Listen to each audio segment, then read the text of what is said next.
रेत की मछली बाय कांता भारती। दरवाजा किसी ने खटखटाया। ऑफिस जाने को तैयार हो रही थी, इसलिए किसी का आना खल गया। कपड़े भी तो ठीक से नहीं पहन पाई थी। ऑफिस जाने की व्यस्तता और असमय आगंतुक के कारण मन क्षुब्ध हो आया था। दरवाजे पर चपरासी था। उसने बताया कि मेम साहब याद कर रही है। मेम साहब यानी श्रीमती डेविड, युवा महिला संघ की सेक्रेटरी। मन में खीज भर रही थी कि ऑफिस जाने के वक्त ही बुलाने की जरूरत क्यों पड़ गई। जैसे तैसे कपड़े पहने और नीचे आई। मेज के पीछे से चश्मे में छिपी हुई आंखें उठाए बिना उन्होंने कहा, बैठिए। देखिए मैडम, मुझे ऑफिस जाना है। आप शाम को बात नहीं कर सकती? मैंने धीरज संभालते हुए कहा। बात यह है कि मुझे ज्यादा तो कुछ कहना नहीं है और शाम तक हो जाएगी देर। अपनी आवाज को और मीठा बनाते हुए उन्होंने कहा, माय डियर चाइल्ड, बुरा मत मानना। इस संघ के भवन में तो केवल कुंवारी या विधवा लड़कियां ही रह सकती हैं। इसके सिवा दूसरे के लिए हमारे यहां रहने की कोई व्यवस्था नहीं है।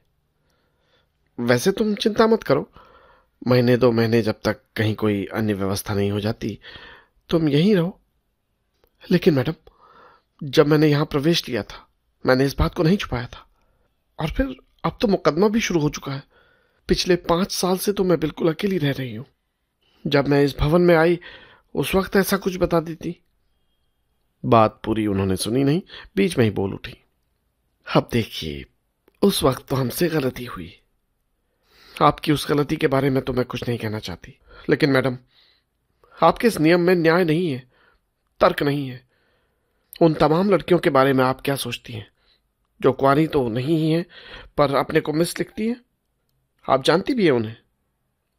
उनके चेहरे पर तनाव झलक आया। कुर्सी पर सीधे बैठ गई और थोड़ी देर तक मेरी आंखों में देखती रही।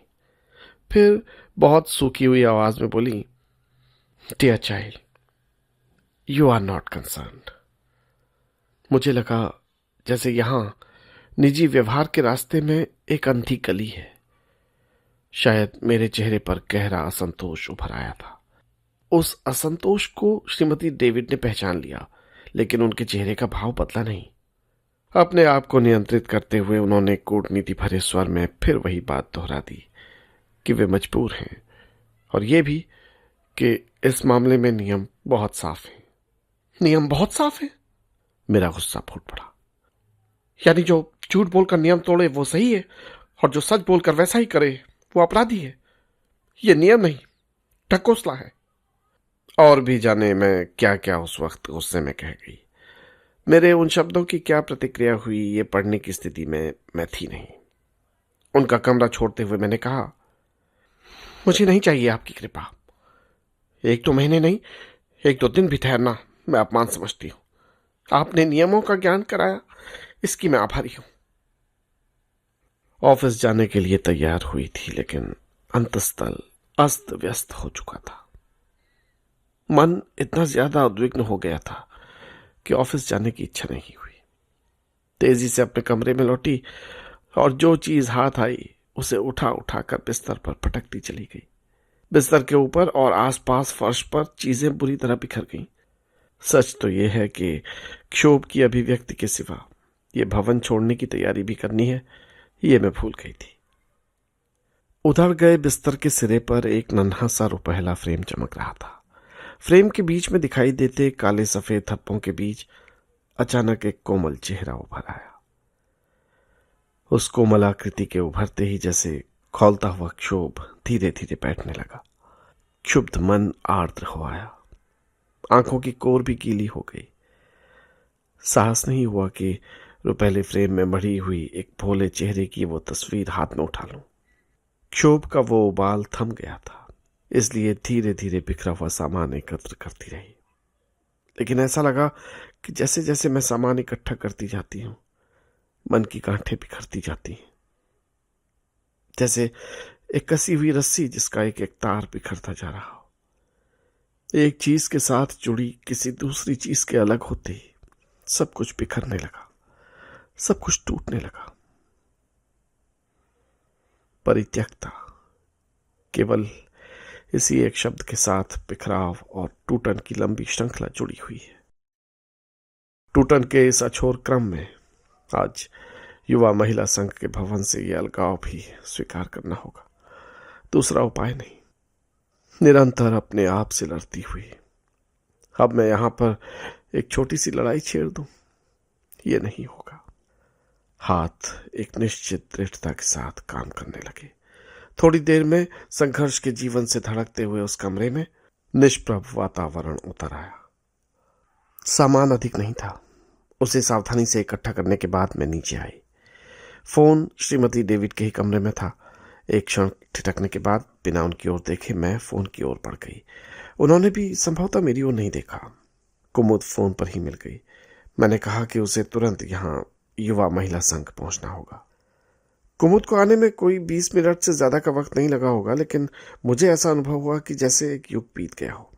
अभी वो टैक्सी से उतरी थी कि लपक कर मैं उसके पास पहुंच गई। मैंने कहा कि वो टैक्सी अभी जाने न दे। कुमुद कुछ पूछे कि इसके पहले मैं झपटती हुई अपने कमरे की तरफ बढ़ गई। सामान नौकर के बजाय खुद उठाकर किसी तरह लड़खड़ाती हुई टैक्सी के पास आई। कुमुद परेशान हो आई। मैंने उससे सिर्फ इतना ही कहा, घर चलो, वहीं सब कुछ बता दूंगी। छोटी सी कोठरी कहा जा सकता है उसे। एक बड़ी कोठी के सर्वेंट क्वार्टर की मामूली सी कोठरी। अवसर दूसरा होता तो शायद मन से निकलता, महलों से झोपड़ी में आ गई, लेकिन कुछ सोच न सकी। कुमुद की सहानुभूति से वो कोठरी बिना सजावट के ही सजाई थी, लेकिन फिर भी मन बहुत उद्विग्न होकर फटकने लगा। सामान खोल कर रखते हुए बार बार बरसों पहले का अपना वो घर स्मृति को छू जाता था, जिसे कभी मैंने और शोभन ने बड़े यत्न से गुलाब, पंसुतिया और नीलकमल उगा उगा कर अपने हाथों से सजाया था। उसमें कैक्टस पर लताएं चढ़ाती थी। वो सुंदर सा घर होता था जिसे बड़े प्यार से सजाया था।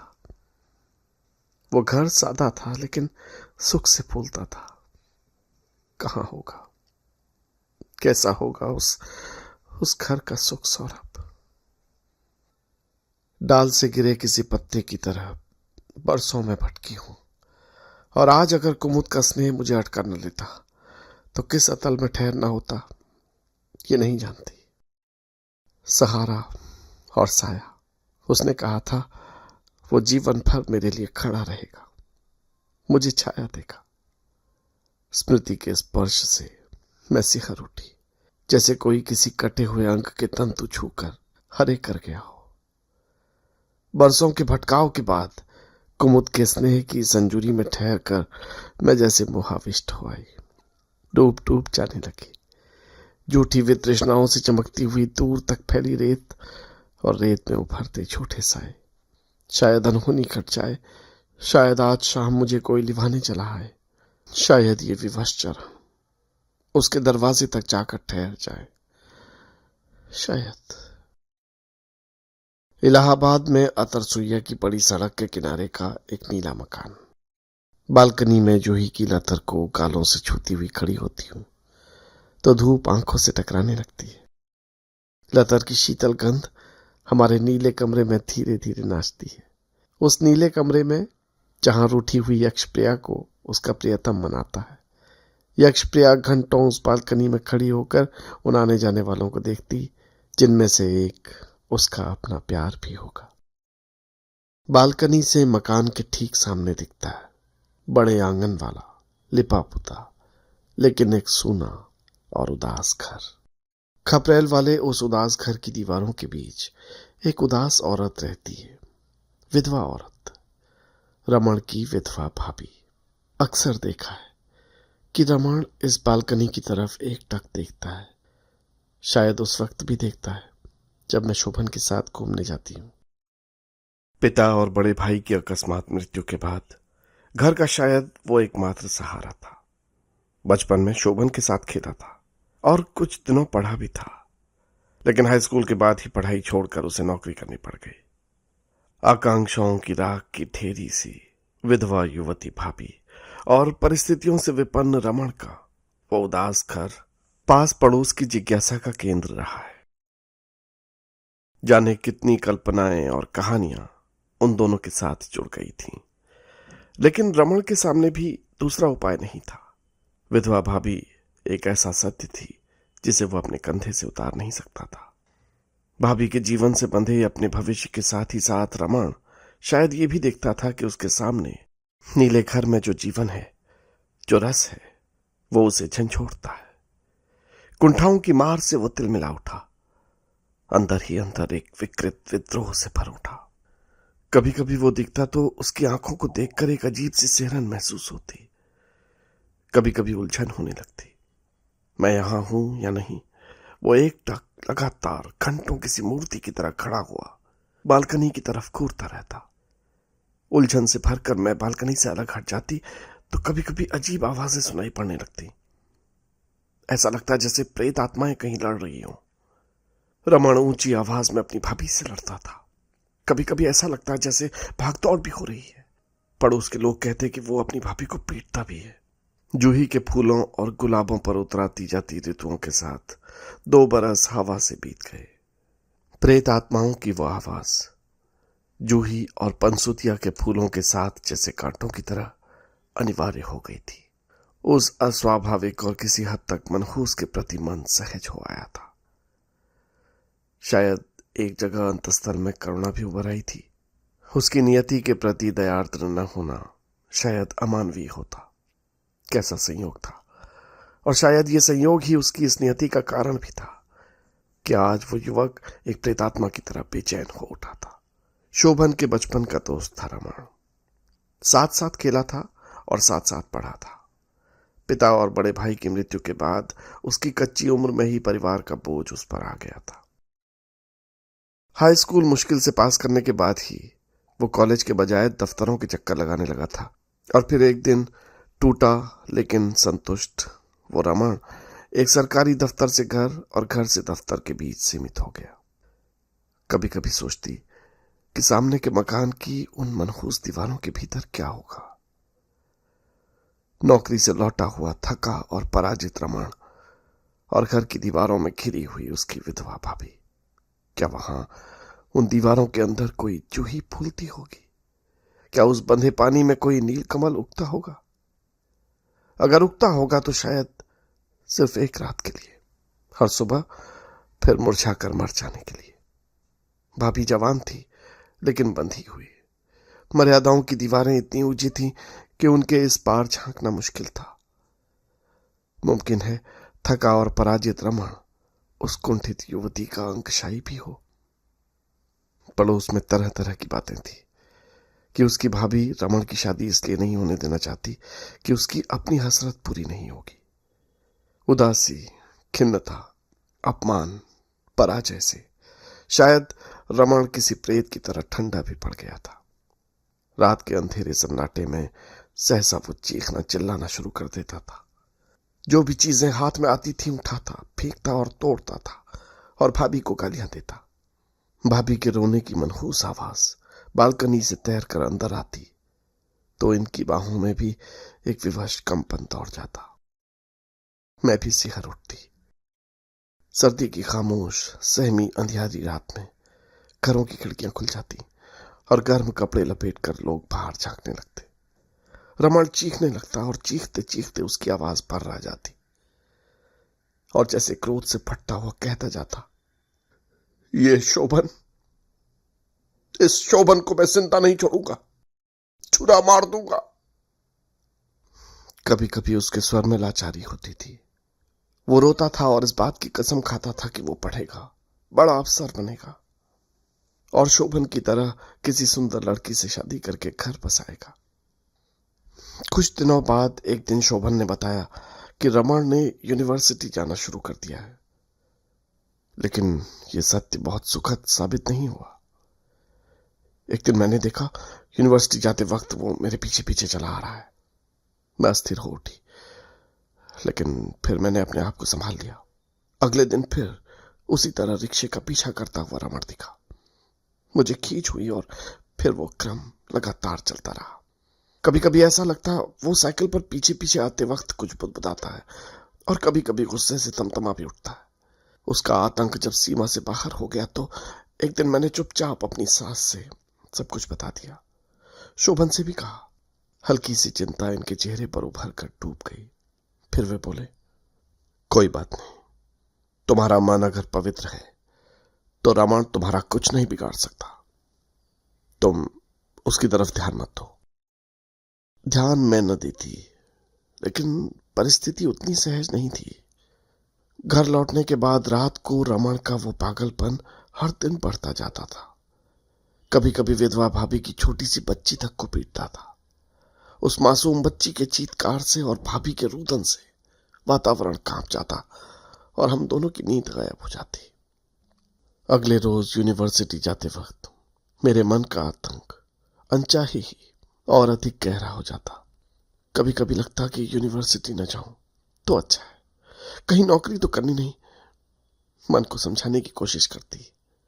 रमण का साहस या तो बढ़ता जाता था या फिर उस पर पागलपन हावी होता जा रहा था। उसकी आंखों में भयानकता झलकती थी। क्लास खत्म होने के बाद अंदर घूरता रहता और मेरे बाहर निकलने का इंतजार करता रहता। मेरे बाहर आते ही वो पीछा करना शुरू कर देता। फिर एक दिन मैंने देखा उसने अपनी साइकिल के कैरियर पर एक बड़ा सा पत्थर रख छोड़ा है। वो पत्थर बराबर वहां दिखाई देता और लगता वो किसी अज्ञात से बदला लेना चाहता है। उस दिन यूनिवर्सिटी पहुंचने से थोड़ा पहले ही अचानक रिक्शे की चेन उतर गई। रिक्शे वाला उतरकर चेन चढ़ाने लगा। तभी मेरी नजर पड़ी रमण पर। मैं सन्नाटे में आ गई। साइकिल छोड़कर उसने कैरियर पर रखा पत्थर उठा लिया था। शायद मुझ पर फेंकने जा रहा था। आज शायद अनहोनी घट जाएगी। डर से मेरी आंखें बंद हो गईं। भयंकर आतंक के कुछ पल कैसे बीते मुझे पता नहीं। जब मैंने आंख खोली तो पाया रमण ज्यों का त्यों पत्थर उठाए जड़ हुआ खड़ा है। मैंने कांपते हुए स्वर में उससे कहा था कि मैंने उसका क्या बिगाड़ा है। रमण रोष से कांपता हुआ गालियां बकता रहा और फिर पत्थर एक और फेंक कर चला गया। तनाव के वो क्षण बीत गए। उसके बजाय अब क्षोभ उभर आया। यूनिवर्सिटी पहुंचते ही रिक्शे से उतरकर मैं सीधे प्रॉक्टर के कमरे में गई। घबराती सी आवाज में किसी तरह मैंने रमण की घटना बता दी। प्रॉक्टर ने संजीदगी से सुना और मुझे निडर होकर जाने को कहा।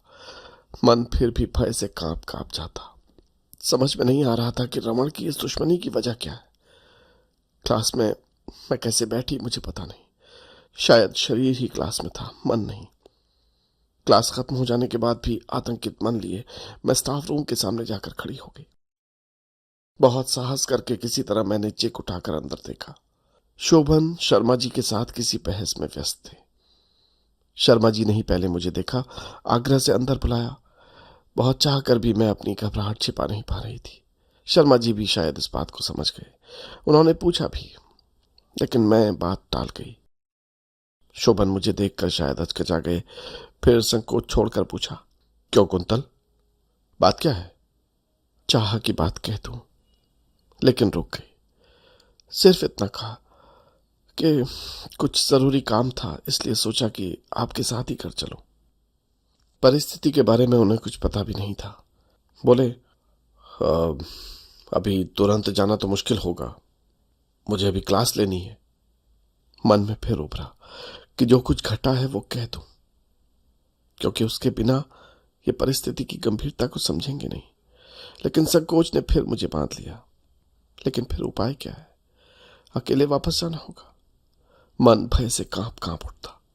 शोभन के पास आकर भी समाधान मिला नहीं। इनका सहज भाव से यह कहना कि तुम घर जाओ, मैं क्लास लेने के बाद आऊंगा, मुझे कचोट गया। लगा मुझे तूफान में अकेले छोड़ दिया। पैर के अंगूठे की ओर दृष्टि गड़ाए मैंने लंबी सांस ली और बहुत बेसहारा महसूस करती हुई बाहर आ गई। मन खींच से भर उठा। शोभन समझते क्यों नहीं? अगर कुछ विशेष न कहना होता तो मैं आती क्यों, और वहां उन सब के सामने मैं कहती भी क्या? रिक्शे पर बैठकर घर लौटी तो रास्ते भर भय से चौकन्नी होकर आगे पीछे देखती रही, दूर दूर तक, कि कहीं वो पागल प्रेत दिखाई न दे जाए। मन ही मन बार बार अपने इष्ट का ध्यान भी करती रही थी। घर पहुंची तो जैसे सांस लौटी। सबसे पहले जैसे तैसे सारा कांड मैंने मां को सुना दिया। उन्होंने प्यार किया और फिर सहलाती हुई बोली, ईश्वर रक्षा करेगा, सब ठीक हो जाएगा। शुक्र है उसने तुम पर पत्थर नहीं फेंक दिया, नहीं तो मैं अपनी बहू कहां से लाती। अच्छा, थोड़ा खाकर स्वस्थ हो ले, शोभन आएगा तो सब ठीक हो जाएगा।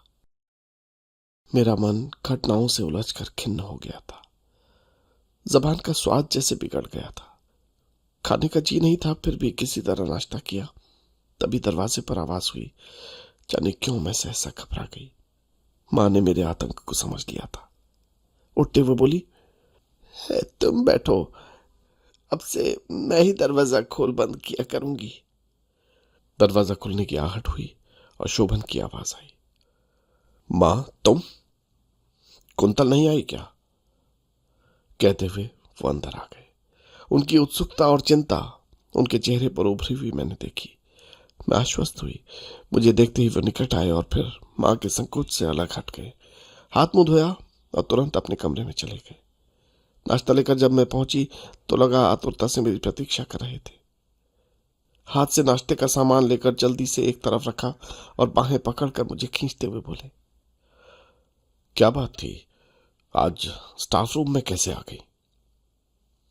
चेहरे में झांकते हुए, किसी सीमा तक मुग्ध आंखों से देखते हुए उन्होंने कहा, विभाग में लोग तुम्हारी बड़ी तारीफ कर रहे थे, बल्कि जब तुम्हें अकेले भेज दिया तो शर्मा जी ही बरस पड़े। उन्होंने कहा कि वो तो संकोच कर रही होगी, पता नहीं कौन सा काम था, तुम्हें सुनना तो चाहिए था। वैसे सच बताऊं कुन, तो तुम्हारा स्वर सुनने के लिए ही तुम्हें जीता हूं। बाद में तो मुझे भी लगा कि भूल हो गई। तुम्हारे जाने के बाद ही जी भी उखड़ गया था। पता नहीं क्यों कुछ आशंकाएं मन में तैरने लगी। मेरे कंधों को भींचकर जैसे उन्होंने आशंका का शमन कर लिया और फिर कान के पास होंठ लाकर धीरे से बोले, अच्छा, कहीं चलना था? उन क्षणों की मधुरता को सहसा तोड़ने का साहस मुझे भी नहीं हुआ। मैं बात टाल गई। बोली, नहीं, कुछ भी तो नहीं है, आप पहले नाश्ता कीजिए ना। मन के गहरे में छुपी हुई बात उनसे पढ़ी न जाए ऐसा संभव नहीं था। ये मुझे भी मालूम था। मैं ये भी जानती थी कि जब तक अंदर की बात मैं उन्हें बताऊंगी नहीं, तब तक वो उस बात को टलने नहीं देंगे। इसलिए तुरंत ही मैं शर्मा जी के बारे में पूछने लग गई। इतना अंतराल अवश्य हो सका कि वो चाय पी लें, लेकिन फिर तुरंत ही वो प्रसंग पर लौट आए। मैं बर्तन लेकर उठने को ही थी कि उन्होंने फिर हाथ थाम लिया। तन्मय होकर बोले, छोड़ो ना ये सब को, तो पहले बात बताओ ना, क्या है? सच तो यह है कि अब वो बात बताने का वैसा साहस और मैं बटोर नहीं पा रही थी। रमन की वो घटना इनके भावुक हृदय पर कितना गहरा आघात पहुंचा सकती है, इसका अनुमान मुझे था। किंतु वे अब इस बात को अच्छी तरह समझ गए थे कि मैंने उनसे कुछ छिपाया है और उसे छुपा ही रहने देना चाहती हूँ। ऐसे क्षणों में दूसरे को विवश करना उन्हें आता था। बस अपनी बाहों में कसकर जकड़ लिया। एक क्षण के लिए लगा कि कहीं उस दबाव से ही बात बाहर ना आ जाए, लेकिन संतुष्ट हुई कि एक चुंबन ने होठों को बंद कर लिया। लेकिन कितनी देर! अंतर की बात चुंबन की मधुरता के चुंबकीय आकर्षण के साथ साथ होठों तक आ गई। बात कहते कहते मन भारी हो आया, आंखें भीग गई। रमन की उस हरकत के एक एक पहलू के बारे में उन्होंने विस्तार से सुना और गंभीर हो गए। मेरे कंधों पर से उनकी बाहों का कसाव ढीला हुआ और वो धीरे से उठकर खड़े हो गए। कुछ देर सोचते रहे और फिर जैसे उलझे और खोए हुए से कमरे में टहलने लगे, इधर से उधर, उधर से इधर। वे उसी तरह टहलते रहे और मैं उद्वेग से घुटती रही। गहरा मौन मेरे अंतर को सालने लगा। बेचैन होकर मैंने कहा, आप चुप क्यों हो गए? मुझे घबराहट हो रही है। मेरे स्वर में कायरता भर आई थी। मैंने व्यग्रता के साथ पूछा, बता दीजिए ना, मैंने कुछ गलत किया? उनका टहलना रुक गया। बहुत गंभीर स्वर में बोले, ऐसी कोई बात नहीं। चिंता यह है कि प्रॉक्टर ने उसे पुलिस में दे दिया होगा, मुकदमा चलेगा। जब तक फैसला नहीं होता वो बंद रहेगा। सारी यूनिवर्सिटी में चर्चा होगी। लोगों को क्या, छोटी सी बात को भी स्कैंडल बनाते देर नहीं लगती। मैं सन्नाटे में आ गई, गला भराया। इससे तो अच्छा होता कि वो पत्थर मार देता और मैं मर जाती। मैं सुबकने लगी। वे फिर उसी तरह गंभीर टहलते रहे। संभवतः वो इतने गंभीर थे कि मेरे रोने की तरफ उनका ध्यान भी नहीं गया। तभी जैसे एक विस्फोट हुआ। बाहर वही मनहूस शोर उभरा। रमण की भाभी जोर जोर से रो रही थी और शोभन को बुरा भला कहती जा रही थी। यंत्रवत मेरी हथेलियों ने आंखों और गालों से आंसू पोंछ लिए। व्यस्त होकर मैं उठी और भरसक रमण भाभी की ओर से ध्यान मोड़ने के लिए अनावश्यक रूप से बिस्तर उलटने पलटने लगी। लेकिन ये और अधिक गंभीर हो उठे थे। रमण की भाभी की एक एक बात उनके रुदन के साथ वातावरण में गूंज रही थी। आसपास शायद लोग भीड़ लगाकर सुनने भी लगे होंगे। रो रो कर कहे जा रही थी, अब शोभन का कलेजा ठंडा हो गया होगा। मैं बेवा हो गई तो लोग जो चाहे जुल्म उठाए। रमण के सिवा कौन है मेरा? क्या बिगाड़ा था रमण ने शोभन का? उसके खून के प्यासे हो गए सब लोग। मुझे होश नहीं कि उसके बाद मैंने क्या क्या सुना। कभी कभी ऐसा लगता जैसे एक ही बात किसी मशीन से दोहराई जा रही हो। कर्कश रुदन की आवाज मन को कुछ ऐसे कुरेदती थी जैसे कोई बहुत सी सुइयां चुभो रहा हो। कई बार चाहा कि शोभन की ओर देखूं, लेकिन साहस नहीं हुआ। शोभन शायद मुझसे ज्यादा पीड़ित थे। बहुत रात गए ही वो सारा कांड शांत हो पाया, लेकिन उस शांति के बाद भी वातावरण सहज नहीं हुआ। वातावरण का भारीपन ज्यों का त्यों बना रहा, बल्कि मनहूसियत कुछ बढ़ ही गई। बालकनी में आकर उस मनहूस मकान की तरफ देखने की इच्छा भी नहीं हुई। मां से मालूम हुआ कि उस घर में चूल्हा नहीं जला। चूल्हा मेरे यहां भी नहीं जल सका। मां एक बार ऊपर आई और फिर जैसे अपने आप में खोई नीचे वापस लौट गई। शोभन पत्थर की तरह जड़ थे और मैं आशंकाओं में डूबी हुई। लगता था मोहल्ले में कोई मर गया है। शायद वातावरण की सहजता मर चुकी थी। रात बहुत बीत चुकी थी। अंधेरे आकाश की पीठिका पर बालकनी के खुले हिस्से से देखती गुच्छे गुच्छे फूली छितराई हुई जूही और चमेली की काली लतरों से टकराकर सरकती हुई हवा अंदर आई तो मन आशंकित हो उठा। बल्कि आशंका सही शब्द नहीं है, उद्वेग कहा जा सकता है उसे। उद्वेग और आतंक का मिला जुला रूप। बहुत साहस करके मैं शोभन के निकट आई। वो हिले नहीं, बोले भी नहीं। हल्की रोशनी में चमकती सामने की नीली दीवार के उस पार देखते रहे। मैंने बहुत धीरे से कहा, शोभन, अब क्या होगा? ये मनहूसियत कैसे टूटेगी? मेरा जी घुट रहा है। नीचे बिल्कुल सन्नाटा था, लेकिन मुझे पता था कि मां जाग रही होंगी। वे सुख से सहज होकर सो सके ऐसी परिस्थिति नहीं थी। और इस सब में एकमात्र दोषी थी मैं, केवल मैं। शोभन कुछ बोले नहीं। उनकी पीड़ा भी मैं महसूस कर रही थी। तभी कमरे के द्वार पर आहट हुई। मैं चौंकी और शोभन से थोड़ा अलग हट गई। मां थी वहां। शोभन ने करवट जरूर बदली, लेकिन कुछ बोले नहीं। मां भी चुपचाप बैठ गई। मां की कातर उदासी और बेचैनी देखकर मैं और अधिक आविष्ट हो गई। थोड़ी देर तक मन घुटता रहा। फिर वे लंबी सांस लेकर बोली, मेरा जी बहुत घबरा रहा है शोभन। कोई रास्ता है? तुम कुछ उपाय सोचो ना बेटा। अब लगा कि शोभन इतने लंबे मौन के अंतराल में एक जगह अपने मन को ही बांधने में व्यस्त थे। मां की बात सुनकर छत की ओर देखते हुए बोले, मां, अब ये जगह हमारे रहने लायक नहीं रह गई। सोचता हूं हम सब कहीं और चलकर रहें। यहां से दूर हो लेंगे तो संकट अपने आप शांत हो जाएगा। दूर रहने से बहुत कुछ टल जाता है मां। वो बोलते रहे और मैं सुनती रही। तभी मेरी आंखें मां की ओर उठी और मैं कांप गई। उनके शांत, सरल, गंभीर चेहरे से ढुलक कर आंसू उनकी गोद में टपक रहे थे। 2 बरस में पहली बार उस निष्ठावान और संकल्पशील मुख पर मैंने आंसू देखे थे। मेरा खून जम गया। लगा गले में कुछ घुट रहा है। शोभन भी कुछ बोल न सके। थोड़ी देर बाद मां के भरे गले से आवाज आई, ये घर तो मेरा सुहाग है शोभन। उनके बाद अब ये उनकी निशानी है। उनकी इस एकमात्र निशानी से तो मैं मरकर ही छूट सकती हूँ। अंतिम दिन भी अगर मैं यहां न रही तो मुझे लगेगा कि तुम्हारे पिता को दोबारा मुझसे किसी ने छीन लिया। झगड़े कहाँ नहीं होते शोभन। जहां इतना जीवन बीता उसे अब छोड़कर कहाँ जाए हम। शोभन का चेहरा उतर गया। नीले कमरे का नीला सन्नाटा और गहरा हो गया। मां के जाने के बाद भी अवसाद हल्का नहीं हुआ।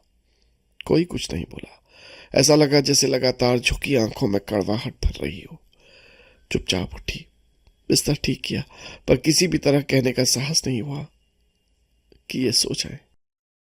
बाहर काफी रात उतर आई थी। लोग शायद अपने घरों को चले गए थे। उस मनहूस मकान से रोने की आवाज भी अब बंद हो गई। बालकनी के बाहर मैं कुछ विशेष देख रही थी, ऐसा नहीं कहा जा सकता। देखने पर कुछ दिखता भी नहीं। वहां कुछ देखने लायक होता तो भी मन ऐसा न था कि कुछ देख पाती। अंधेरा, सन्नाटा, अवसाद और आत्मपीड़न के उन क्षणों में मैं कब तक वहां खड़ी रही कह नहीं सकती। वहां से हटी तो देखा वे उसी तरह अस्त व्यस्त पलंग पर मूर्छित से पड़े। सो गए थे या सिर्फ अवसन्न थे, ये उनकी बंद आंखों और सांसों के साथ उठते गिरते सीने को देखकर नहीं कहा जा सकता था। बहुत धीरे से, बिना कोई आहट किए, पलंग के एक किनारे थोड़ी देर बैठी रहकर मैं भी लेट गई। अवसाद मेरी शिराओं में एक तनाव की तरह दोबारा छा गया। चाहा कि उनकी ओर घूम जाऊं, लेकिन घूम न सकी। एक क्षण के लिए इस बात की भी प्रतीक्षा की कि उनकी बाहें मेरी ओर बढ़ेंगी और अनायास में उनमें समा जाऊंगी, लेकिन वैसा भी कुछ नहीं हुआ। कुछ भी तो नहीं हुआ। हमेशा की तरह माथे का चुंबन भी नहीं लिया गया, गर्म उंगलियों से छेड़ा भी नहीं गया। अवसाद में डूबी कब सो गई ये पता न लगा। सवेरे जागी तो पता चला वो कहीं जा चुके थे। मन दुश्चिंताओं से भर उठा। दोपहर तक बेचैनी बहुत अधिक बढ़ गई। मुंह न जाने कैसे कैसे स्वाद से भर गया। मां ने नाश्ता और खाना तैयार जरूर किया, लेकिन खाया उनसे भी न गया। दोपहर के बाद कहीं वे आए। आंखें झुकी हुई थीं, चेहरा उतरा हुआ और गंभीर। चुपचाप अपने कमरे में जाकर लेट गए। मां ने मुझसे कहा कि मैं शोभन के लिए खाना ले आऊं। हो सकता है मेरे आशंकित मन का संकोच हो कि एक एक खाने की चीजें सजाने में काफी समय लग गया। कमरे में जाने के लिए साहस जुटाना पड़ा, लेकिन वे ज्यों के त्यों लेटे रहे। हिम्मत न हुई कि इनके माथे पर हाथ रखकर देखूं तबीयत तो ठीक है। बहुत धीरे से बोली, उठिए, हाथ मुंह धोकर खाना खाकर आराम कीजिए। जाने उनके जी में क्या आया। वो चुपचाप उठे, हाथ मुंह धोकर खाने बैठ गए। मुझे भी खाने को अपने साथ बिठा लिया। अनमने ढंग से मैंने थोड़ा सा खाया। खाते समय चाहकर भी मुझसे कुछ बोला न गया। खाते समय आज तो इनके हाथ में कोई किताब भी नहीं थी। किताब होती तो शायद मन बदलता। तनाव एक दो दिन का नहीं था। मन को इतना समेटा भी न जा सका कि वो तनाव टूट सके। कई दिन बीत गए। उनके मित्र भी आए थे।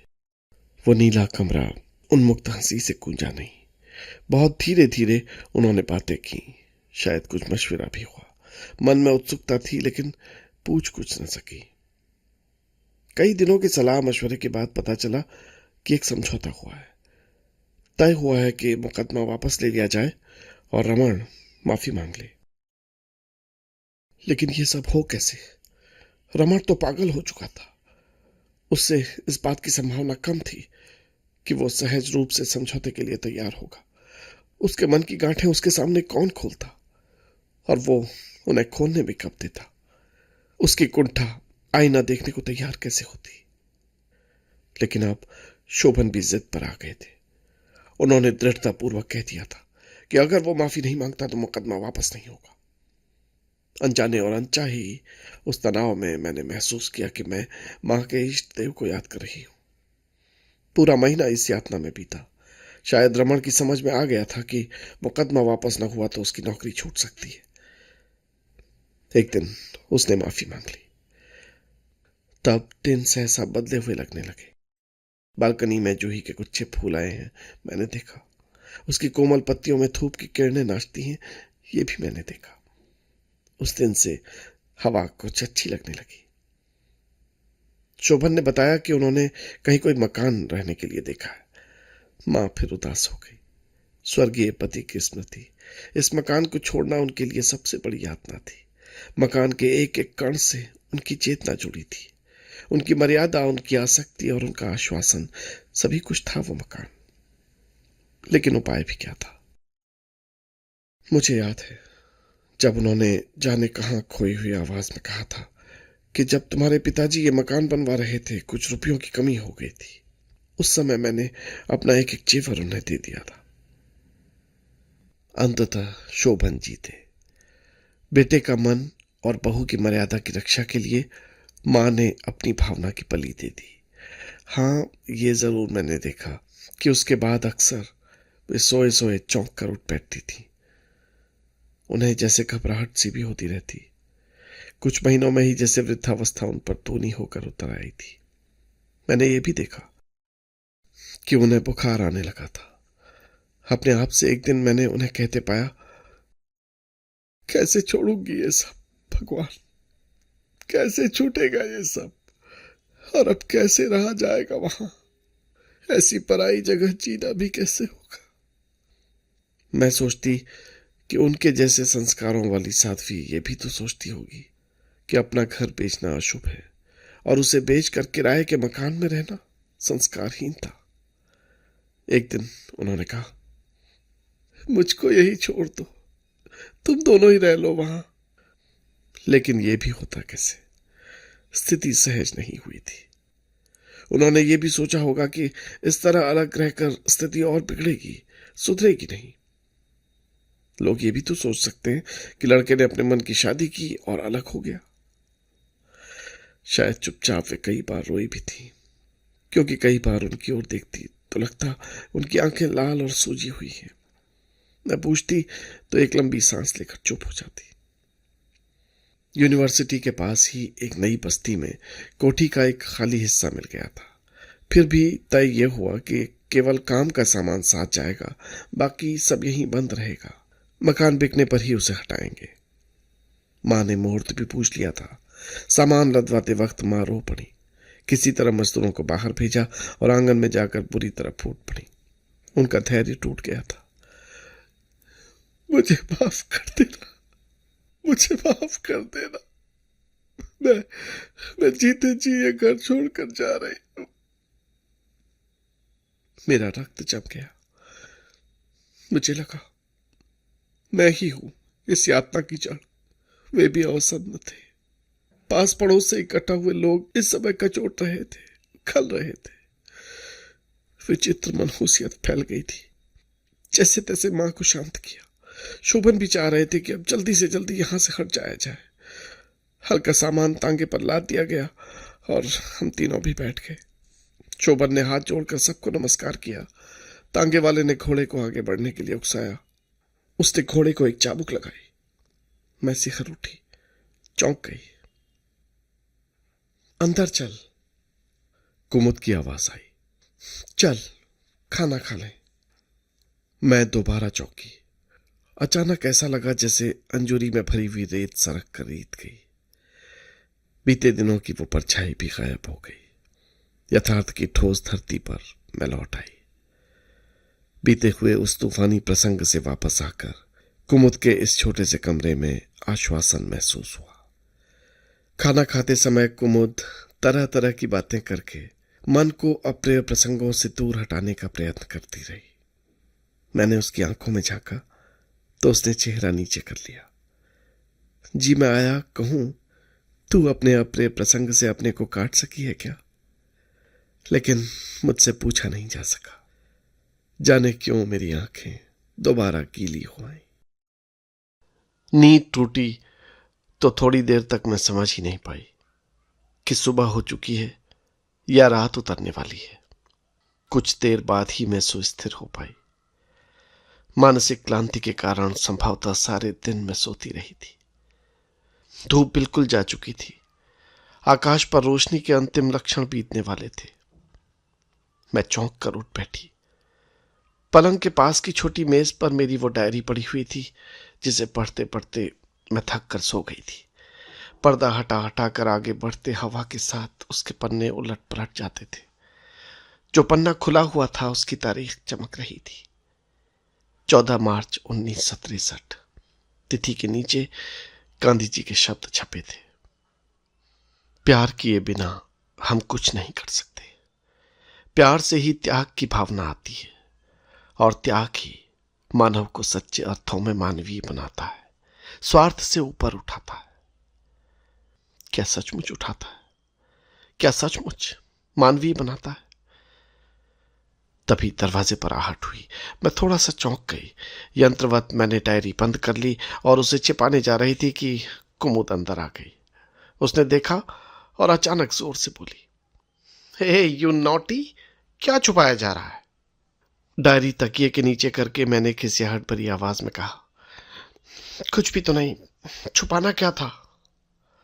कुमुद ने अपना बैग पलंग पर फेंका और तकिए की ओर झपटी, लेकिन मैंने डायरी उसके हाथ में जाने नहीं दी। काफी देर तक छीना झपटी के बाद शायद वो ऊब गई, जल्लाकर बोली, चाहट, मर, छुपा ले, मत दिखा। फिर स्वस्थ होकर बोली, देवी जी, कुछ चाय वाय हुई कि नहीं? हल्का सा अपराध का भाव मेरे मन में उभरा। मैं देर तक सोई रही। कुमुद ऑफिस से थकी हुई आई होगी, उसे एक कप चाय दे सकती तो कितना अच्छा होता। अचकचा कर मैं उठ गई, बोली, अभी तैयार करती हूं, तुम बैठो। अरे पागल हुई हो, मैं ही बनाती हूं, कहकर कुमुद बरामदे के एक कोने में पड़ी रसोई में खड़ी होकर चाय बनाने लगी। इच्छा हुई कि डायरी के अधूरे छोड़े हुए पन्ने फिर खोल लूं, लेकिन वैसा कर नहीं सकी। प्यार से आदमी मानवीय बनता है, स्वार्थ से ऊपर उठता है। क्या ये सच है? जीवन का बीता हुआ इतिहास एक ऐसे यंत्र की तरह चेतना पर घूमने लगा जिसमें बहुत से निशान बने होते हैं और जिससे किसी वस्तु का आकार आंका जाता है। लेकिन प्रेम के संदर्भ में लिखा हुआ वो सत्य जीवन के इतिहास के उस यंत्र में खरा उतरता है क्या? प्यार की इस निष्ठा में जीवन के दूसरे चक्र कितना खेल खेलते हैं, ये कौन जानता है? कब चाहा था मैंने वो सब जो कुछ भी हुआ, क्या वो सब प्यार का ही सत्य था? क्या प्यार के इसी उबलते हुए सरोवर में कमल के बजाय सिवार और काई नहीं उगती? क्या प्रयत्न के सिवार और काई का उगना रोका जा सकता है? मैंने चाहा था कि शोभन वो प्यार बने, ऐसा प्यार बने जो मुझ तक ही सीमित रह सके, जिसमें हवा के साथ उड़ती बालों का भटकाव न हो, जिसमें कण कण मन और तन को सहेज कर प्यार की फुलबगिया में सीमित कर दिया जाए। लेकिन क्या कुछ नहीं हुआ। उस बीच प्यार की उस फुलबगिया में क्रोध, जिद, खीज और कुंठा के कितने ही कांटे होंगे। कितनी ही बार मेरे और शोभन के बीच ऐसा लगा जैसे जैसे एक रेगिस्तान हो गया हो। फिर वो रेगिस्तान अनचाही ही बढ़ता गया। मेरी चाहत और शोभन की बाहों के बीच का रेगिस्तान एक दिन इतना विस्तृत हो गया कि एक सिरे से दूसरे सिरे तक दृष्टि से उसे बांधना भी असंभव हो आया। सुनसान, भयानक और तिलमिलाती हुई दोपहर थी वो। 7 जून 1960।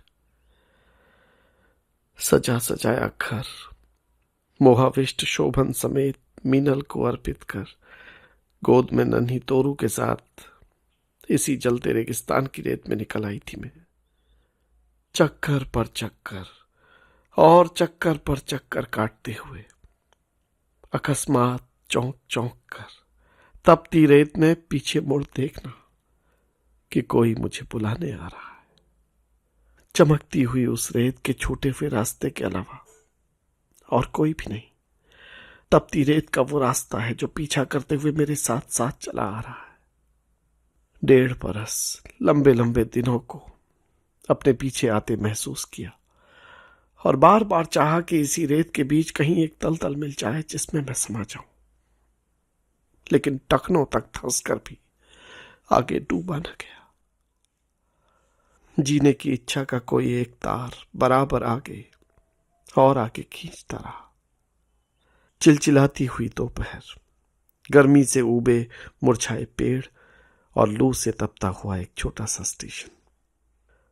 तोरू को कलेजे से चिपकाए हुए सामान का छोटा सा बंडल संभाले मैं टिन के साइबान के नीचे बेंच पर इंतजार करती हूँ कि वहां सामने बिछी हुई जलती पटरियों पर एक ट्रेन आएगी। चेहरे पर बार बार पसीना आ रहा था। पसीना तपन का ही नहीं, घबराहट का भी था। कैसे आ गई मैं यहां तक, बिल्कुल अकेले? कहीं कोई परिचित मिल गया तो क्या होगा? क्या सोचेगा वो? घर पर लौटकर माँ और पिता से क्या कहेगा?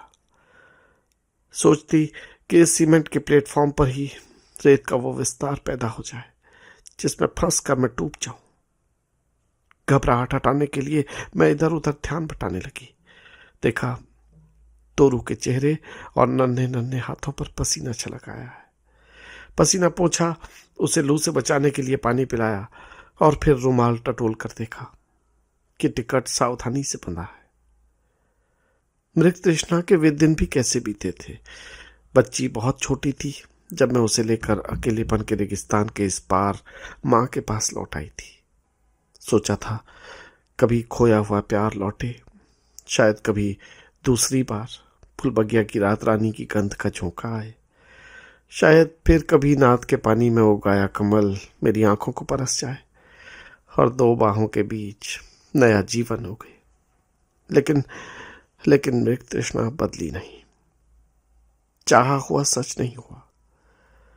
2 बरस ही रेत में भटक भटक कर आखिर इस प्लेटफॉर्म पर आ पहुंची। ट्रेन आ रही थी। छोटे प्लेटफॉर्म पर हलचल शुरू हो गई थी। गिने चुने कुली ट्रेन के इंतजार में आकर खड़े हो गए थे। 10-12 मुसाफिर सामान सहेजने और भागदौड़ करने में लगे थे।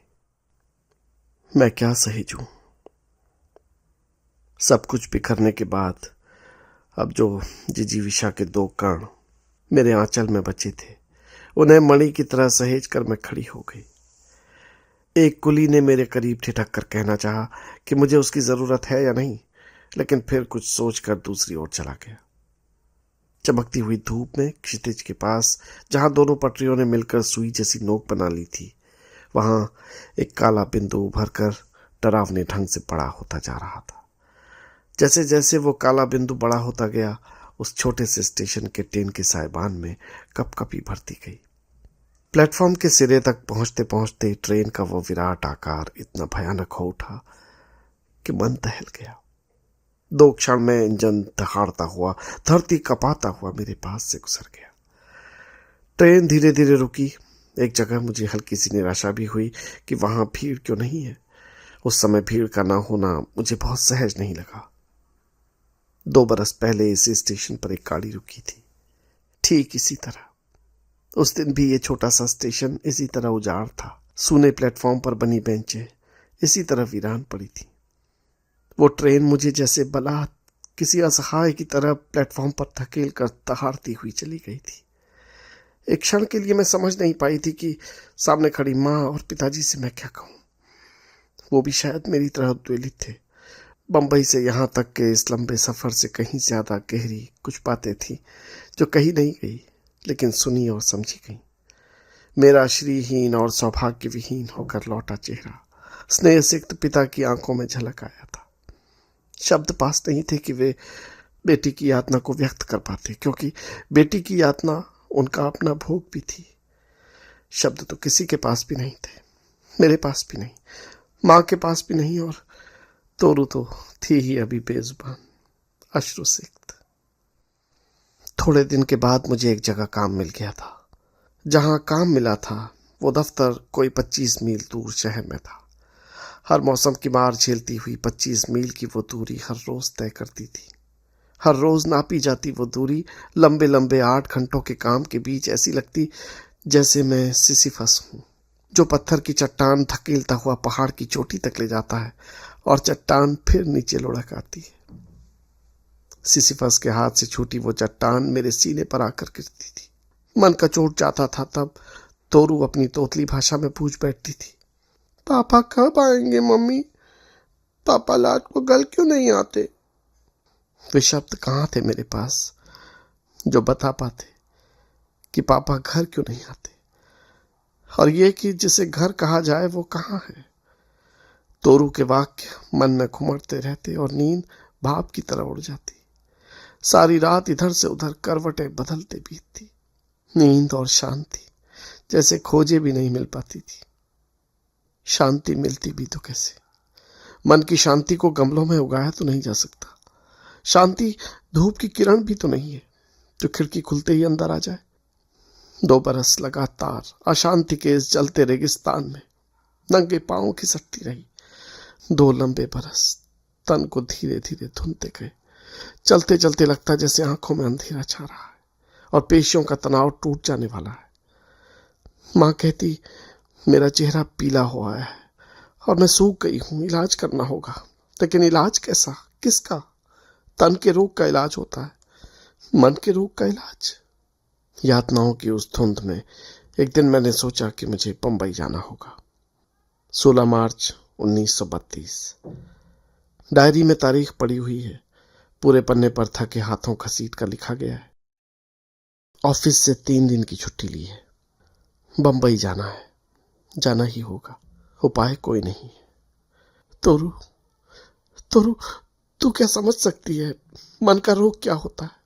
मन मर जाए तो तन का जीना कैसा होता है? तोरू, तू क्या समझ सकती है कि आगे क्या होगा? मेरा तो बस नहीं, मैं तेरी माँ हूं, तू समझ सकती है मेरी बात को। 16 मार्च 1962।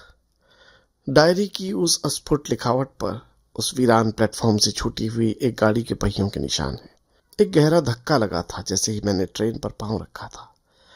ऐसा लगा था जैसे मैं ट्रेन पर चढ़ी नहीं बल्कि किसी गहराई में गिरा दी गई हूं।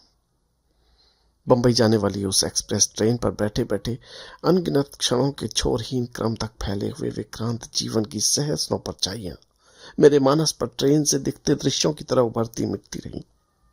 बहुत तीखी प्यास लगाई थी लेकिन मन टूटा हुआ था, उठा नहीं जा सका। बालों में धुएं की गर्द भर गई थी, होठों पर पपड़ियां उभर आई थी, अंतस्थल जल रहा था। तोरू सो गई थी। कितनी सहज निस्संग निद्रा थी उस अबोध की। चेहरे की ओर देखकर मेरा मन कचोट गया। रास्ते भर में एक बार भी गाड़ी से नहीं उतरी कि कहीं ये गाड़ी उनकी तरह मुझे छोड़कर बढ़ न जाए और मैं पीछे अकेली छूट जाऊं, नितांत अकेली।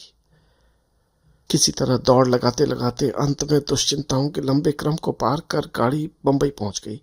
एक क्षण के लिए लगा कि मैं नीचे नहीं उतर सकती, उतरने का साहस नहीं। बेबी को कंधे से लगाकर सामान संभाले अभी मैं डब्बे के दरवाजे तक गई थी कि लगा जैसे मेरे पैर किसी ने बांध लिए हो। मैंने देखा वही थे, बिल्कुल ठीक वही, शोभन, बेचैनी से प्लेटफॉर्म पर खड़े इधर उधर नजरें दौड़ाते हुए। तो शोभन आ गए। ये सच है या तेवा स्वप्न? वो जिद, कठोरता, निर्ममता, सब कुछ यों खुल जाएगी ऐसा सोच नहीं पाई थी। मन आर्द्र हो आया, आंखें गीली हो गई। मोहाविष्ट थोड़ी देर ज्यों की त्यों खड़ी रही, फिर अचानक मैंने अपना हाथ थोड़ा सा ऊंचा किया, मेरे कंठ तक आया, शोभन। और तभी पैरों के नीचे से किसी ने कोई चीज खिसका ली। शोभन के चेहरे पर एक खुशी दौड़ी। हाथ उठाकर हेलो कहते हुए बगैर मेरी तरफ ध्यान दिए वे दाईं ओर के एक दूसरे डब्बे की ओर बढ़ गए। उस दूसरे डब्बे से जो उतरा उसे न चाहकर भी मैंने देखा। उनका एक नाटककार मित्र राजहंस पहले दर्जे के डब्बे से कूदकर उनके गले से लिपट गया था। मुझे लगा जैसे चारों तरफ जंगल है जिसमें ऐंठ ऐंठ कर लकड़ियां जलती हुई चटक रही हूं, भरसकिए चाहते हुए कि उधर उस जलन की तरफ निगाह न जाए। मैं बच्ची को संभालते हुए भीड़ में डूबकर प्लेटफॉर्म से बाहर आ गई। मन बुरी तरह चल रहा था, अंतस्थल छलनी हो चुका था, एक एक स्नायु जैसे टूट चुका था। मुझसे खड़ा नहीं रहा जा रहा था। जैसे तैसे टैक्सी बुलाई, टैक्सी पर बैठी और लंबी सांस लेकर थोड़ी सी स्थिर हुई थी कि सामने के शीशे से देखा टैक्सी के ठीक आगे एक सुरमई रंग की फिएट जा रही है। गाड़ी के पिछले शीशे पर 2 चेहरे दिख रहे थे, शायद वे चेहरे कातर थे। मुझे देखते पाकर चेहरे फिर मुड़ गए, लेकिन वो कातर उत्सुकता दबी नहीं रही। उन्हें शायद लग रहा था कि मेरी टैक्सी उनका पीछा कर रही है। हाव भाव से ऐसा नहीं लग रहा था कि वे निश्चिंत होंगे, बल्कि जिस तरह पीछे घूम घूम कर वो टैक्सी की ओर देख रहे थे, उससे लगता था कि कहीं वे भयभीत भी हैं। मुझे विश्वास है कि वे निश्चय ही भयभीत हो रहे होंगे, दोनों, शोभन और राजहंस, दोनों ही। संभव है राजहंस उस समय शोभन की कातरता के प्रतिबिंब बन गए हों। वैसे भी किन अर्थों में वो शोभन से भिन्न रहे हैं नहीं कह सकती। प्रिय पत्नी को पागल घोषित किया था राजहंस जी ने भी। नाटक लिखने के पहले नाटक खेला भी था। सब कुछ छीन कर पत्नी को कहा था कि वो पत्नी नहीं रही। एक दूसरे के चेहरे में अपने अपने नाटक की परछाइयां पड़ते हुए उन दो भयभीत प्राणियों का पीछा मेरी टैक्सी ने कब तक किया मैं नहीं जानती। और फिर सहसा एक जगह से उनकी गाड़ी दूसरे रास्ते पर मुड़ ली। मुझे पता था कि इतनी जल्दी इस जगह से ही उनका रास्ता अलग नहीं होता, लेकिन शायद उन्होंने जानबूझकर अपने ड्राइवर को वहीं मुड़ जाने को कहा था। अच्छा हुआ कि वो पहले ही अलग मुड़ गए। आह नियति, तोरू को कहीं 2 क्षण के लिए भी यह मालूम हो जाता कि उसका वो चिर प्रतीक्षित पिता चिरकायर होकर रास्ता बदल कर चला गया, तो जाने वो क्या सोचती। संभव है उसका शैशव इसकी परिभाषा समझ न पाए, लेकिन क्या आजीवन इसकी परिभाषा उसके लिए अनजानी रह सकती है, अनजानी ही रखी जा सकेगी। तोरू सो रही थी। उसके खोए भोलेपन को जीवन के मरु की रेतीली परिभाषा छू नहीं सकती। ये कितना बड़ा आश्वासन है। काश वो अबोध समझ पाती कि आज उसका दर्द भरा महत्वाकांक्षी पिता कितना दयनीय हो उठा है, अपने अपराधी अंतर मन के कारण, अपने आप से भयभीत। टैक्सी अब अपेक्षाकृत वीरान लंबी सड़क पर दौड़ रही थी। टैक्सी की खुली हुई खिड़की से ताजी हवा का एक झोंका आया। फागुन की इस समुद्री गंध भरी हवा के इस कोमल झोंके का यूं सहला जाना मुझे सुखद लगा। यही महीना है फागुन का, सुगंध भरा, न गर्मी न सर्दी, जूही, चमेली, रात रानी, टेसू और कामिनी के सौरभ से भरा फागुन। समझ में नहीं आता कि मेरे जीवन का हर मोड़ उसी फागुन से क्यों शुरू होता है। जीवन के हर मोड़ पर यही हवा मुझको क्यों छू जाती है। सुखद आश्वासन के एक क्षण के बाद स्नायुओं में अनहोनी घटना की आशंका भर गई। मन में उदासी का गहरा अंधेरा छा गया। विवश थी, जाती भी कहाँ। न चाहते हुए भी परसों के परिचित गुरुजन के द्वार पर टैक्सी रुकवा दी। छोटी सी कोठी की नन्ही सी वाटिका के फाटक पर श्वेत पटिया पर लिखा हुआ एक नाम देर तक पढ़ती रही, डॉक्टर शशिकांत। तोरू जाग गई थी। शायद उसे भूख भी लगाई थी। यात्रा के कारण वो थक भी चुकी थी, लेकिन उस नन्ही सी वाटिका को देखकर वो खुश हो गई। मैं वो छोटा सा लकड़ी का फाटक खोलने के लिए अपने को बांध रही थी कि द्वार पर डॉक्टर शशिकांत की सौम्य आकृति दिखाई दी। थोड़ी देर अपरिचित को पहचानते से खड़े रहे और फिर 2 कदम आगे आ गए। यात्रा और यातनाओं के कारण मेरी आकृति संभवतः बदल चुकी थी। कई वर्षों पहले उन्होंने देखा था और उसके बाद वे बंबई आ गए थे। मुझे पहचानने में उन्हें कुछ समय लगा और फिर वो अवाक रह गए। बिना किसी पूर्व सूचना के अबोध बच्ची को साथ लेकर बिल्कुल अकेले उनके यहाँ क्यों और कैसे आ गई। जीजी ने पहचाना तो गले लगा लिया।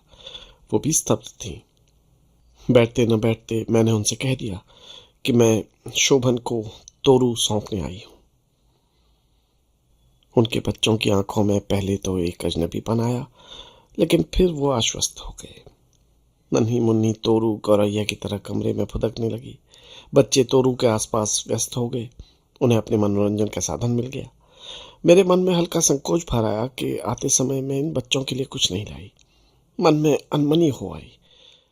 मैंने महसूस किया कि जीजी और शशिकांत जी भी अनमने हो उठे।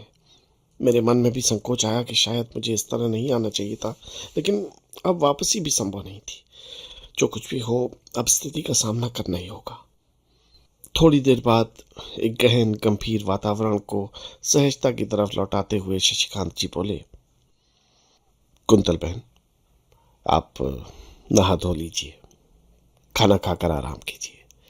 सफर से थक गई होंगी, फिर निश्चिंत होकर बात करेंगे। जो भी समस्या है धीरज से निपटाई जाएगी। ईश्वर सब ठीक ही करेगा। उनके शब्दों में मुझे आश्वासन महसूस हुआ। किसी सीमा तक मन का तनाव भी सहज हो गया। जीजी ने बाथरूम तक पहुंचा दिया और खुद नौकर को खाना तैयार करने को कहने चली गई। जब सब कुछ पराया हो जाता है तब थोड़ा सा भी अपनापन मन को भी खो जाता है। बरसों के बाद किसी स्नेह सिक्त हरे भरे परिवार की ममता ने अपनेपन की एक किरण मुझे दी थी। वो एक किरण जलते हुए अंतस्तल पर शीतलता के छींटे डाल गई। बहुत धीरे धीरे थके लेकिन शांत मन से शीतल जल की धारा में नहाकर जब मैं बाहर आई तो मन पहले से ज्यादा सुस्थिर हो चुका था। हम सब ने मिलकर खाना खाया। बरसों बाद पहली बार उस स्नेह भरे खाने में एक तृप्ति थी। हाँ, मन की उदासी बीच बीच में खिर आती थी। शशिकांत जी से उदासी के वो क्षण छिपे नहीं थे। अंततः एक बार उन्होंने टोका भी था। एक बात कहूं कुंतल, तुम उम्र में बहुत छोटी हो। सुख या दुख दोनों से ही सट कर बैठना अच्छा नहीं होता। सुख से ज्यादा लिपट कर बैठने से सुख के अपरिचय का आनंद नहीं रहता, वो उकता देता है, और दुख से ज्यादा लिपटने पर वो अंतस्थल को खाता है। मेरी आंखें भीग आई, लेकिन सत्य के उस सहारे ने आंसुओं को थाम लिया। तो रू खा पी कर फिर बच्चों में मस्त हो गई थी। मन में करुणा हो आई कि यहाँ ये नियति से कितनी निस्संग है। उसे क्या पता कि अपनी माँ से अलग होकर वो किस नियति को सौंपी जा रही है। दिल्ली से चलते समय उसने पूछा था, माँ, हम छुप छुप कर चलकर कहाँ जा रहे हैं? तुम पापा के लिए पूछती थी ना बेटा, हम दोनों पापा के पास जा रहे हैं, मैंने उससे कहा था। रास्ते भर वो यही दोहराती आई थी, पापा के पास जा रहे हैं। सांझ ढल रही थी। सूरज दिन भर तपने के बाद समुद्र के उस पार क्षितिज में उतर गया था। तोरू ट्रेन के सफर से थकी थी। बच्चों से कहानी सुनते सुनते सो गई थी। जीजी मेरी गाथा में डूबी थी कि द्वार पर आकर शशिकांत जी बोले, सुनो, मैं जरा शंकर भाई के यहाँ होकर आता हूँ। शंकर भाई को शशिकांत जी ने उस शाम मेरी सारी कथा बताई थी। ये बाद में मालूम हुआ। उन्हें शशिकांत जी ने यह भी बताया था कि कुंतल शोभन को अपनी बेबी लौटाने आई है। जीजी ने मुझे बताया था कि शंकर भाई खुद भी ये सब सुनकर चिंता में डूब गए थे। इसके आगे की गाथा से मेरा परिचय सीधा नहीं है। मुझे जीजी के पास छोड़कर शशिकांत जी बहुत रात गए, बाहर ही रहे, जाने कहाँ कहाँ भटके। आशंकाओं और दुश्चिंताओं के अंधेरे में करवट लेती मैं उन क्षणों में क्या बीता नहीं जान पाई थी। बहुत बाद में एक एक अंश जोड़कर उन कुछ घंटों की नितांत नाटकीय गाथा पूरी हुई थी। शशिकांत जी का स्वभाव गंभीर था, लेकिन शंकर भाई ने उत्तेजना के उत्साह में एक एक बात सुना दी थी। शशिकांत जी से सब कुछ सुनकर शंकर भाई भी स्तब्ध हो गए थे। फिर उन्होंने ही सुझाया था कि अच्छा हो, जो कुछ बात होती है वो शोभन से अभी इसी समय हो जाए। रात को ही टैक्सी लेकर वो दोनों वहां से कोई 15 मील दूर शोभन के घर पहुंच गए थे। शोभन शशिकांत जी और शंकर भाई को देखकर किसी सीमा तक आतंकित हो उठे थे। शोभन अपने एक मित्र के साथ बैठे उत्तेजित स्वरों में कुछ कह रहे थे। मीनल सामने खड़ी थी। मीनल का अंतिम वाक्य शशिकांत जी ने जो सुना, उससे यह अनुमान लगाना कठिन नहीं था कि उत्तेजित वातावरण में बातचीत का केंद्र कुंतल ही थी। शोभन संकोचवश आगे बोल नहीं सके, लेकिन मीनल अपने वश में नहीं थी। शंकर भाई और शशिकांत जी की उपस्थिति के बावजूद उसने कह डाला कि कुंतल फिर कोई नया विस्फोट करने आई है। वो पागल है और कुछ भी कर सकती है। शोभन की खामोशी से ही मीनल में थोड़ा अंतर आया। अपने क्षोभ का उबाल उतार कर वो चुप हो गई। उसका चेहरा किसी बिल्ली की तरह वहशी हो आया था। थोड़ी देर की खामोशी के बाद शशिकांत जी ने कहा था कि अगर शोभन अपने आप को संयत रख सके तो वो कुछ कहना चाहेंगे। शोभन ने विनम्र होकर उनकी बात सुनी थी। शशिकांत जी ने बहुत धीरे धीरे कह डाला था कि मैं किस तरह अकेली बंबई पहुंची थी बेबी को सौंपने। बात बहुत संयत ढंग से कही गई थी, लेकिन शोभन और मीनल दोनों एक साथ उत्तेजित हो उठे थे। जंगली बिल्ली की तरह अपना दुबला पंजा झटकते हुए मीनल चीखी, मैं ये सब नहीं सह सकती, मुझसे ये सब नहीं होगा। उसका दिमाग सही नहीं है। मेरी अपनी तबीयत ठीक नहीं रहती। माँ जी 2 साल से अलग खाट से लगी हुई हैं। उसकी बच्ची को यहाँ संभालेगा कौन? मेरे बस की बात नहीं है। शोभन के मित्र संकुचित हो उठे। शायद प्रतिवाद उनके कंठ तक ही आया, लेकिन वे उसे पी गए। फिर बहुत दबे स्वर में उन्होंने कहा, छोटी बच्ची की समस्या तो होगी, और फिर आपकी तबीयत तो काफी खराब रही है। शशिकांत जी ने थोड़ी तीखी आंखों से उनकी ओर देखा तो वे संकुचित होकर चुप हो गए। थोड़ी देर सब चुप रहे। फिर शशिकांत जी अपने गंभीर स्वर में बोले, शोभन, तुम मुझसे छोटे हो, मेरे विद्यार्थी भी रह चुके हो, लेकिन जो कुछ भी कहूंगा वो उस नाते नहीं। तुम विद्वान और समर्थ हो, रचनाकार हो, समाज के एक जिम्मेदार सदस्य हो। इस नाते ही जो भी बात कहूंगा तुम उसको सम्मान दोगे, ऐसी अपेक्षा करता हूं। देखो शोभन, ये सच है कि कुंतल और तुम्हारे बीच अब सद्भावना शेष नहीं है, लेकिन वो बच्ची तो इससे परे है ना। शोभन अचानक कुछ बोलने को हुए, लेकिन शशिकांत जी ने उन्हें रोक लिया। मुझे बात पूरी कर लेने दो शोभन, फिर तुम जी खोलकर अपनी बात कह लेना। तुम प्रबुद्ध हो, निर्णय तो तुम्हें ही लेना होगा। तुम्हारे और कुंतल के बीच सद्भावना का जो सूत्र टूटा है, सच कहो क्या उसमें तोरू का हाथ हो सकता है? उसे क्यों दंड देते हो? दोष मान लिया, कुंतल का ही मान लिया। बच्ची ने क्या किया है? तुम्हारी बच्ची तुम्हें छोड़ और किसका आश्रय लेगी शोभन? शोभन बहुत गंभीर हो आए और देर तक कुछ सोचते रहे थे।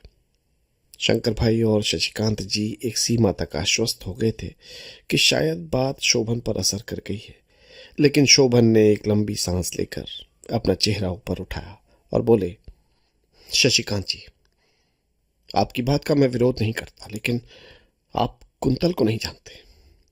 कल को वो हंगामा खड़ा कर देगी तो आपका भी वश नहीं चलेगा। अगर उसने ये शोर मचाया कि बेबी को हमने जबरदस्ती छीन लिया है तो हम सबके लिए संकट हो जाएगा। मुझे क्षमा कीजिए शशिकांत जी, मैं मजबूर हूं। शशिकांत जी का चेहरा खिंच गया था। शंकर भाई उत्तेजित हो उठे थे। शोभन की ओर झुककर उन्होंने तीखे स्वर में कहा, शोभन जी, आपका हक निर्मम ही नहीं, अमानवीय भी है। कुंतल जी इतनी ज्यादा बीमार हैं, खुद चलकर न जाने कैसे बंबई पहुंची, पता नहीं कितने दिन जिएंगी। और आप हैं कि अपनी बच्ची को सहारा नहीं देना चाहते। आप उसे अनाथ गंदी गलियों में भटकने के लिए छोड़ देना चाहते। कोई बात नहीं, आप साहित्यकार हैं, साहित्यकार समाज के ही एक सदस्य हैं। आपका दायित्व तो हम सब साहित्यकार मिलकर निभाएंगे। शोभन स्तब्ध होकर बैठ गए। कमरे में मनहूसियत की घुटन भर गई। ऐसा लगने लगा कि शोभन की सांस घुट रही है। मीनल चुपचाप उठकर अंदर चली गई और शोभन पत्थर की मूर्ति की तरह जमकर बैठे रहे। शशिकांत जी ने स्थिति को पहचाना, हाथ बढ़ाकर शोभन के कंधे पर रख दिया और सांत्वना देते हुए बोले, शोभन, तुम क्या जिम्मेदारियों से भागोगे? सोचो शोभन। कमरे में फिर खामोशी छा गई। थोड़ी देर बाद शोभन ने जैसे अपने साहस को समेटा और कहा, ठीक है शशिकांत जी, आप मेरे बड़े हैं, मुझे ये आदेश दे सकते हैं। मैं इनकार भी नहीं करूंगा, लेकिन एक बात मेरी भी माननी पड़ेगी। बच्ची मैं अदालत के जरिए लूंगा, स्टाम्प पेपर पर लिखकर समझौता होगा। बाकी सब कैसे होगा ये आप सोच लीजिए। मुझे भी सोचने के लिए कुछ समय आपको देना होगा। वकील से सलाह करूंगा, फिर जैसा आप ठीक समझेंगे वैसा ही हो जाएगा। शशिकांत जी ने स्नेह से उनके कंधे दबाए और आभार प्रकट किया। शंकर भाई थोड़े क्षुब्ध जरूर थे, लेकिन वे भी शांत हो गए थे। थोड़ी सी औपचारिक बातचीत के बाद शशिकांत जी उठ खड़े हुए। दरवाजे तक आते आते उन्होंने कहा, बुरा मत मानना शोभन कि इतनी रात गए हमने, तुम्हें तकलीफ दी। तुम्हारे यहाँ आया भी तो इतने अप्रिय प्रसंग के सिलसिले में। शोभन भी सहज हो चले थे। हाथ जोड़कर उन्होंने कहा, मुझे लज्जित न करें आप। इतनी रात गए आप, इतनी दूर से आए, मैं तो आतिथ्य भी न कर सका। चलते चलते तय हुआ था 18 मार्च 1962। डायरी में ये तारीख पड़ी हुई है। 17 मार्च की उस निर्णायक रात्रि के बाद केवल कुछ घंटों के अंतर से ही 10 बजे के करीब वकील के तय हो जाने के बारे में फोन आया शशिकांत जी के पास। वकील तय हुआ है। माँ और बेटी के बीच दीवार खड़ी करने के लिए वकील खड़ा किया गया है। ये सोचकर मन जाने कैसा कैसा हो गया था। अंदर कहीं कुछ कचोटने लगा था। कैसा होता है वो क्षण जब माँ अपनी एकमात्र बच्ची से अलग होती है। इसके बारे में सोचना शायद सहज है, भोगना बहुत मुश्किल है। तोरू बहुत खुश थी। नई जगह पाकर वो किलक किलक उठती थी, बार बार हाथ छुड़ाकर भाग जाती थी। उसका इस तरह खुश होना मन को और अधिक भींग रहा था। मन पत्थर से भी अधिक भारी हो रहा था। क्या उसके बिना जिया जा सकेगा? क्या उसके बिना मन को बांध सकूंगी? वो क्षण कैसा होगा जब तोरू को अंतिम बार सीने से चिपका कर हमेशा के लिए अलग करना पड़ेगा। मन में हुआ कि धकेल कर मैं उस निर्मम क्षण को दूर फेंक दूं, लेकिन वो निर्मम क्षण अब मेरे बस में नहीं था। उसे दूर फेंक सकना मेरे हाथों में नहीं था। जैसे विवशता की एक लंबी रस्सी बराबर फंदे की तरह गले में कसती जा रही थी। फोन आ चुका था।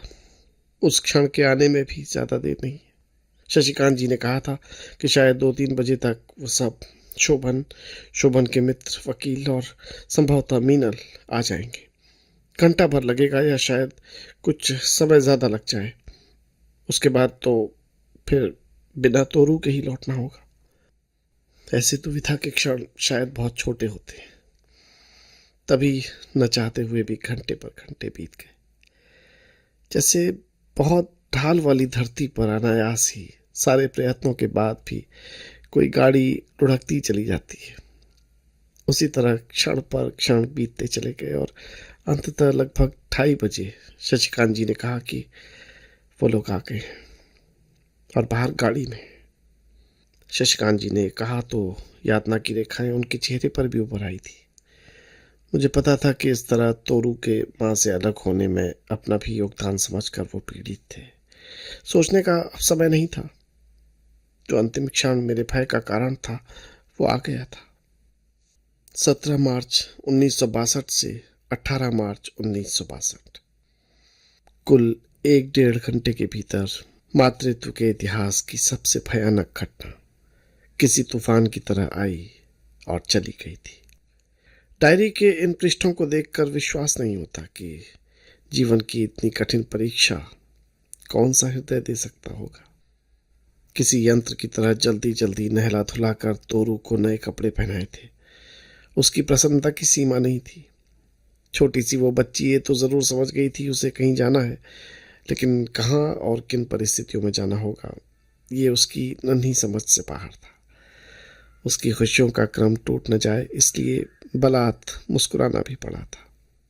अजीब खामोशी और उदासी पूरे वातावरण में छाई हुई थी। हम सब सहमे और कुंठित थे। किसी में इतना साहस नहीं था कि एक दूसरे से कुछ बोले। शायद शब्द भी नहीं थे किसी के पास। शशिकांत जी ने शोभन को बाहर जाकर कह दिया था कि वो निश्चित जगह पहुंचे, बाकी सब वहीं आ जाएंगे। जाने के लिए टैक्सी आई तो अंतर्मन रो उठा। शंकर भाई साथ थे। शशिकांत जी, उनकी पत्नी और मैं तोरू के साथ टैक्सी की पिछली सीट पर। तोरू जापानी गुड़िया की तरह सामने सीट के तकिए के सहारे खड़ी होकर किलकारियां भर रही थी। अचानक उसके एक वाक्य ने मेरे डूबते मन को फिर धक्का दिया।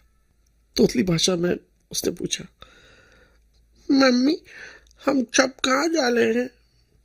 शशिकांत जी उसके बाल सहलाते हुए बोले,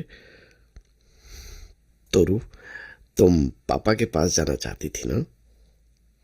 तोरू और ज्यादा खुशी से उछलने लगी, लगातार दोहराने लगी, हम पापा के पास जाते हैं, हम पापा के पास जाते हैं। मुझे लगा मैं कान बंद कर लूं, पर यातना से जमी हुई बैठी रही। जहां मिलना तय हुआ था वो एक रेस्तरां का छोटा खूबसूरत कमरा था। हल्की हल्की रंगीन रोशनी में बहुत धीरे धीरे संगीत गूंज रहा था। मेजों पर लोग परिवेश से बिल्कुल निस्संग बैठे हुए धीरे धीरे बातें कर रहे थे। शोभन अभी आए नहीं थे। एक कोने में पहले ही रिजर्व की हुई 2 मेजों की तरफ शशिकांत जी हम लोगों को लेकर बढ़ गए। शोभन कोई 10 मिनट बाद पहुंचे। बहुत रूखे और औपचारिक नमस्कार के बाद बैठ गए। उनके साथ वाला परिचित आदमी उनका वकील था। बैठने के बाद एक खामोशी छा गई। तभी तोरू की आवाज आई, माँ, मेरे पापा कौन है, कहाँ है? ऐसा लगा जैसे शोभन की शिराओं में कंपन हुआ हो। वो कुछ अस्थिर से हो उठे। बोलना चाहकर भी कुछ बोल नहीं पाए। मैं जड़ हुई पत्थर सी बैठी रही। शशिकांत जी ने परिस्थिति को संभाला। धीरे से बोले, ठहर जा बेटा, अभी आते हैं तेरे पापा। जाने क्यों मेरी आंखें भर आई और मैंने देखा 2 पल रुककर शोभन अपनी कुर्सी से उठे और तोरू को उन्होंने बाहों में भर लिया। तोरू इस अनायास प्यार से सहम गई। उनकी बाहों से छूटने के लिए छटपटाने लगी। तभी शोभन ने कहा, मैं हूं तेरा पापा बेटे। स्वर से लगा जैसे वो थोड़े आर्द्र हो आए थे। तोरू ने उन्हें पापा के रूप में पहचाना तो पहले वो संकुचित हो मेरी ओर देखने लगी, फिर थोड़ी देर में सहज हो गई। मीठी आवाज में बोली, पापा, तुम हो मिले पापा। अब वे स्वयं भी अस्थिर हो उठे थे। उनसे सहज हुआ नहीं गया।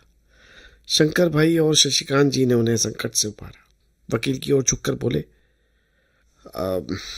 आपने कागज तैयार कर लिया है? जी हाँ, कागज तो तैयार है, आप देख लीजिए, कहकर वकील ने कागज शशिकांत जी की ओर बढ़ा दिया।